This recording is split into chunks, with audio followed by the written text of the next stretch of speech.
Ngayong araw kasi, Valentine's Day, may kunting surprise sa asawa ko. Nanguha ko ng bulaklak doon, tapos nagla ko ng singkamas, naglaga ko ng saging saka yung kamuti, tapos nag-akit ko ng buko. Ngayon, ito lang kasi ang nakayanan ko dito sa bundok kasi bundok nga, wala mabilan ng mga pagkain dito.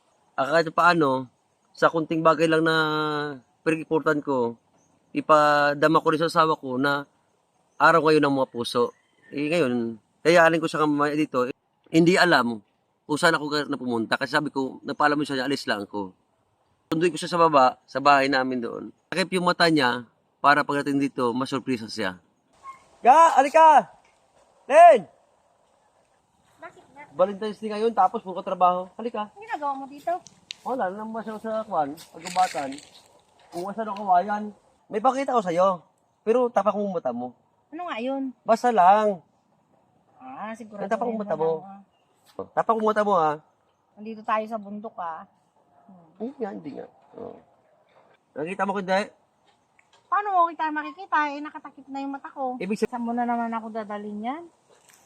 Nandito Sige tayo na. sa kakahuyan. hawakan mo lang ako para hindi ka madapa. Alam mo mong daan Saan dito ba eh. tayo pupunta? Sige na, hawakan mo lang ako. Basta may pakita ko sa'yo. Saan na tayo pupunta? Ang layo naman natin ng pupuntahan natin. Madapa ka lang. Madadapa talaga ako. Oo. Tapos, Sige na, handa ka na. oo. Wala, ako kapain mo. Sige na. Ayun na, idilat mata mo ha. Madidilat ko talaga. Surprise! Happy Happy Valentine's. Thank you. Pinag-isipan ko kasi na dito tayo magkaroon ng date sa ibabaw ng bundok. Kasi mas ano dito, mas maganda kasi ang view dito. Tapos, malamig ang simoy ng hangin, di ba? Walang disturbo. Kaya naisip ko dito lang tayo kahit na ganyan. Kinuhaan kita ng buko, nakita ng buko kanina. Kinuha kita sa kamas. Ito ng saging. Tapos, pinangkuha doon ang bulaklak na halaman ni Mamang. Lagot ka kay Puro wag mo Mamang, sabihin kay sa kanya na Mamang. ako nakuha doon na. Ay, ano pang gawin natin? Opo, Kain na muna, tayo. Salamat. Sige. Kain na tayo. Dito mo tayo. Tama-tama, wala pang merienda eh. Oo. Yan. Itong gusto ko. Di ba? Hmm. Mas maganda rito kasi Manila tayo, di ba?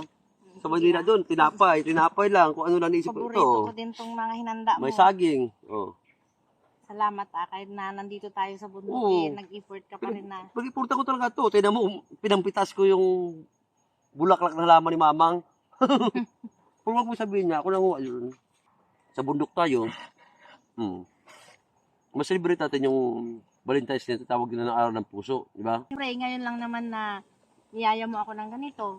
Naganda ka para sa akin ng ganito. At saka kasama na rin to sa pag-celebrate natin ng anniversary natin, di ba? Kain ay talaga galing sa bundok. Kaya salamat. Kahit Ay, pa na nga. tara, uwi tayo sa bahay. Uwi na tayo? Di pa naubos yung pagkain natin. Ilang praso na lang yun. Matulog tayo, gabi na eh. Matulog agad. Oo. Doon tayo sa bahay mag-celebrate ng Valentine's Day. Aga-aga pa matutulog na agad. Tara. Naka na matulog maaga. Maligo ka muna.